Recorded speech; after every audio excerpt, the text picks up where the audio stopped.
We did it! We have done it! The Pittsburgh Steelers are now 17 straight winning seasons under Coach Tomlin. And it's awesome. It's been fun. The Steelers defeating the Seattle Seahawks allowed them to keep the streak alive, while also the slim chance of our playoff hopes alive. And things are going to be tough. But the Steelers, they can do it. I know they can. Because, as we know, the Steelers, they're gonna get a Super Bowl.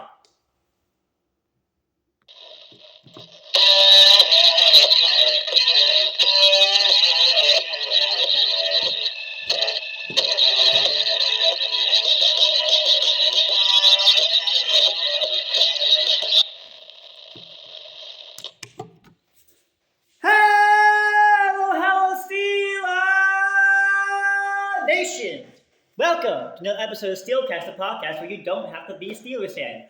But it sure does help. I'm your host, Zach. Another winning season in the books, baby. Attack! And today we're going to be breaking down the Pittsburgh Steelers' Week 17 win against the Seattle Seahawks. And there's a lot to cover. The Steelers getting into Seattle territory 95% of their drives. That's a rough estimate. But the majority of their drives, except for maybe like 2 of them, they got into Seattle territory. They got points. And the Steelers offense has been flourishing as of late, with Mason Rudolph averaging 400 yards his past 2 games on offense. And, oh man. Yeah, the Steelers have just been flourishing. They're looking like a whole new team. Kenny Pickett is now healthy officially, but they're going to start Mason Rudolph this upcoming week against the Baltimore Ravens. Honestly, I don't blame him because he's hot right now. And with that hot hand, he'd be sneaking them balls.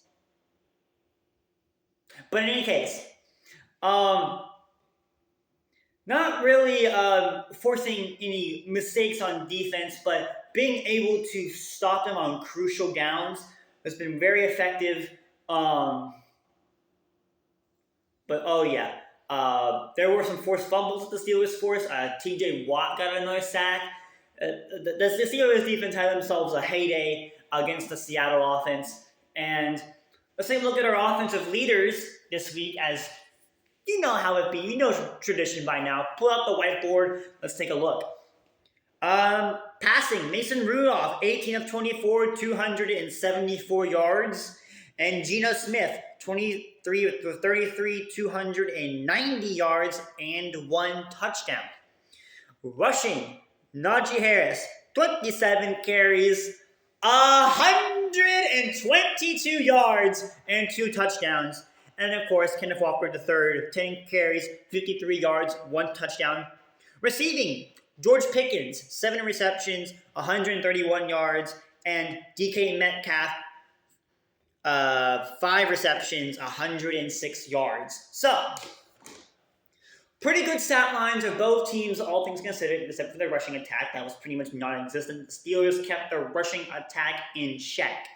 Not really allowing much there. Jalen Warren almost broke 100 too. He was very close. He had around 80 on the day, and a touchdown. So Jalen Warren was all over the place too. All the touchdowns that the Steelers scored, all 3 of them were all rushing by the backs. Like I said, Jalen Warren had 1 on the day too. And the rushing attack was just beautiful. The Seahawks could do nothing about it. Najee even ran over Bobby Wagner at one point. It was hilarious.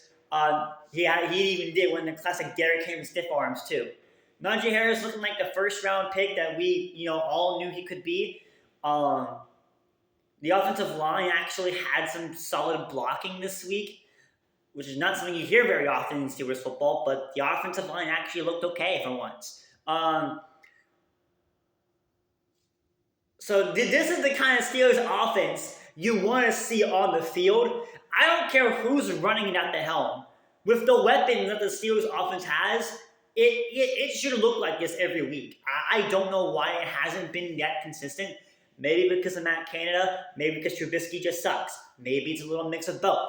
However, with a new offensive coordinator regime, and maybe if Kenny Pickett decides to take it up another notch, that what we saw from Mason Rudolph these past 2 weeks could be a regular occurrence in Steelers football.